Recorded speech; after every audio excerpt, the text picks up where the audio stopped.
పత్రికా సమావేశంలో కంప విజయ్ అని చెప్పి కొత్తని నిరస్తుని సత్యానంద సిఏ గారు, బచ్చనపేట ఎస్ఐ గారు, ఆయన టీం పట్టుకొని అతని వద్ద నుంచి దాదాపు 12 లక్షల రూపాయల విలువైన వివిధ రకాల బంగారు నగలు, వెండి నగలను సీజ్ చేశారు. అతన్ని విచారిస్తే ఈ నగలను ఒక వారం రోజుల కిందట బచ్చనపేట పట్టణంలోని దొంతుల సోమలింగం అనే వ్యాపారస్తులు ఇంట్లో లేని సమయంలో ఆయన ఇంటి తాళం పగలగొట్టి విలువైన నగలని తీసుకొని ఆయనతో పారిపోయినారు.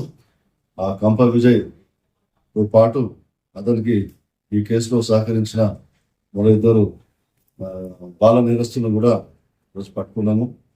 పట్టుకొని వాళ్ళు విచారిస్తున్నప్పుడు దాదాపు 40 దొంగతనాలు వివిధ ప్రాంతాల్లో బైక్ ఆఫెన్సెస్, మోటార్ సైకిల్ ఎత్తుకుపోవటము, తాళం వేసిన ఇళ్లలో చోరీలు చేయటము, ఇటువంటి నేరాలు చేసి మంచి నేర చరిత్ర గల దొంగలను తెలిసింది.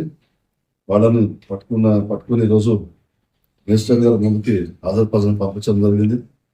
ఈ కేసు ఛేదించిన సత్యానంద సిఏ గారు, శ్రీకాంత్ ఎస్ఐ గారు మరియు cyber team inspector Raj Kumar గారు మరియు Salman IT team technician technical ఇచ్చిన అందరికీ కూడాను, మరియు మా వెన్నుంటిని ప్రోత్సహించిన గౌరవులు మన ఏసీపీ శ్రీ రాజమోహన్ నాయక్ గారికి, అలాగే మన నూతన కమిషనర్ శ్వేతారెడ్డి మేడం గారికి ఈ విధంగా ధన్యవాదాలు తెలియజేస్తాను.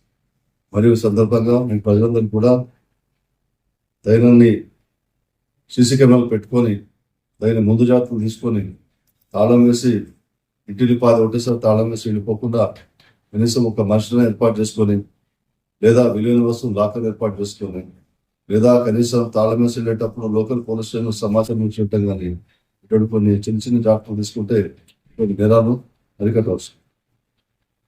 Thank you very much.